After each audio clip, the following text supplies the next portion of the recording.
tous. Alors il y a quelques jours de cela, je m'étais exprimée concernant une vidéo que je souhaite faire sous format de questions-réponses en lien avec la métabolisation ou la pratique de l'hypnose régressive ésotérique.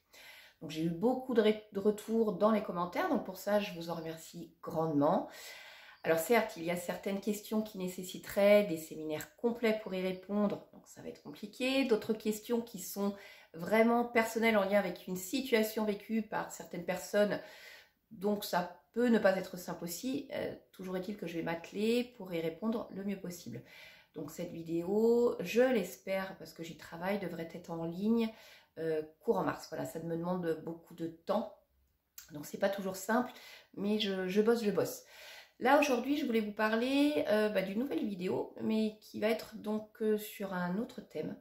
Ce sera une entrevue que je vais faire avec Virginie Lafarge, qui est donc psychologue et qui pratique l'EMDR. Cette vidéo, en fait, elle est dans la même veine que la première, c'est-à-dire vous accompagner au mieux après la séance d'hypnose régressive ésotérique pour faire avancer la métabolisation le mieux possible pour vous. Donc là, le thème que nous allons aborder ensemble avec Virginie sera un thème qui me tient à cœur parce que c'est un thème qui revient extrêmement souvent dans les anamnèses lors des séances et qui concerne les traumas. Alors naturellement, quand on parle de trauma, la première chose à laquelle on pense, ce sont des traumas graves, niveau 2, niveau 3, viol, agression, violence, accident, deuil. Sauf qu'en fait, non, c'est faux parce que finalement, les traumas, il en existe de toutes sortes, de toute nature et à différents niveaux. Donc, ce qui peut passer à un moment donné pour un événement non traumatique pour la personne peut se révéler en être un au final. Soit parce qu'il le devient au fur et à mesure du temps, soit parce qu'il vient en résonance avec d'autres choses qui ont déjà été vécues et qui ont été passées sous silence ou plus ou moins niées. Et au final, on se retrouve avec un événement traumatique qui va avoir des conséquences après pour vous de différentes manières.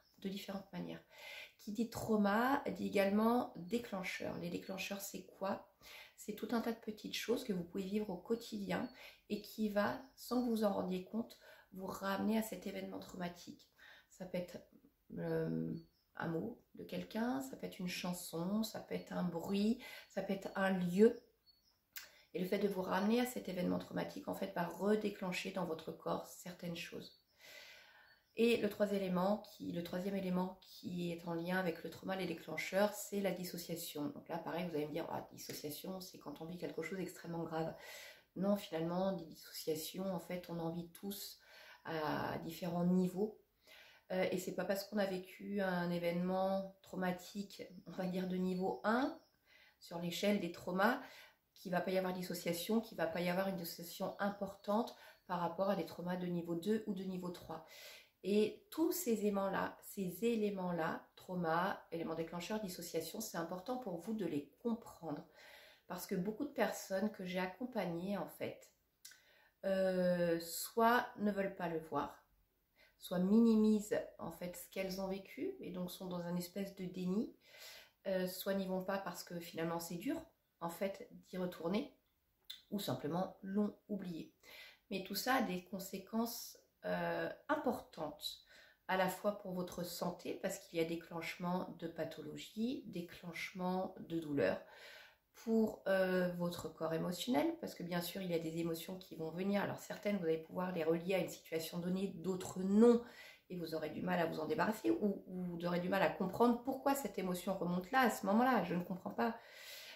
Et bien sûr sur votre fonctionnement, votre comportement de manière générale. Donc il est important d'avoir connaissance déjà de ces fonctionnements et ensuite après à vous de voir ce que vous voulez en faire.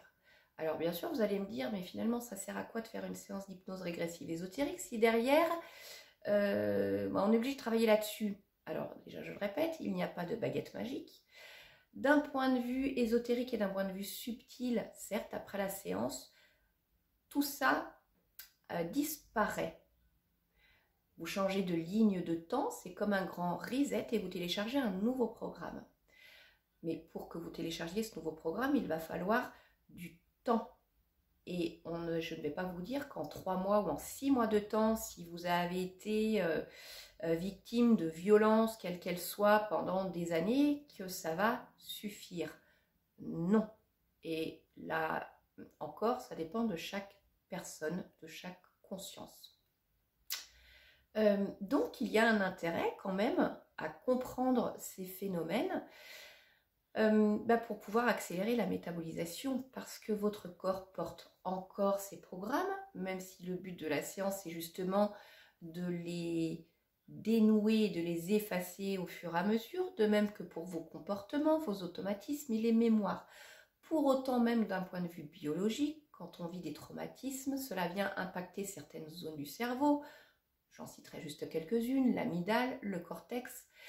Tous ces systèmes neurologiques qui ont été atteints vont produire certaines hormones, comme le cortisol, qui est une hormone qui va déclencher beaucoup de stress, d'angoisse. On a aussi l'adrénaline. Donc il y a aussi un fonctionnement biologique, neurologique qui est à connaître. Tout ça, en fait, ça peut se modifier, mais pour ça, il faut mettre les mains dedans. Donc, c'est ce qu'on va s'atteler à faire avec Virginie dans cette prochaine vidéo. Donc, comme la dernière fois, je vous invite, si vous avez des questions en lien avec ce sujet, donc merci de rester centré sur ce sujet, à les poser dans les commentaires pour que je puisse les poser à notre spécialiste du jour à ce moment-là. J'en profite pour vous remercier de votre fidélité, pour vous remercier de l'intérêt que vous portez à mon travail. Je vous rappelle que ces vidéos-là, je les fais sur mon temps, que j'aime ça, c'est pour ça que je le fais, que je fais le maximum. Mais n'hésitez pas à m'encourager en vous abonnant à ma chaîne, en vous abonnant à mes différents réseaux, en mettant un petit like si ça vous a plu bien entendu et en mettant des commentaires et en partageant l'information aussi, tout comme je le fais moi. Je vous dis à très bientôt. On se revoit donc pour la vidéo sur les questions-réponses et pour l'entrevue avec Virginie sur les traumas. Et merci à vous.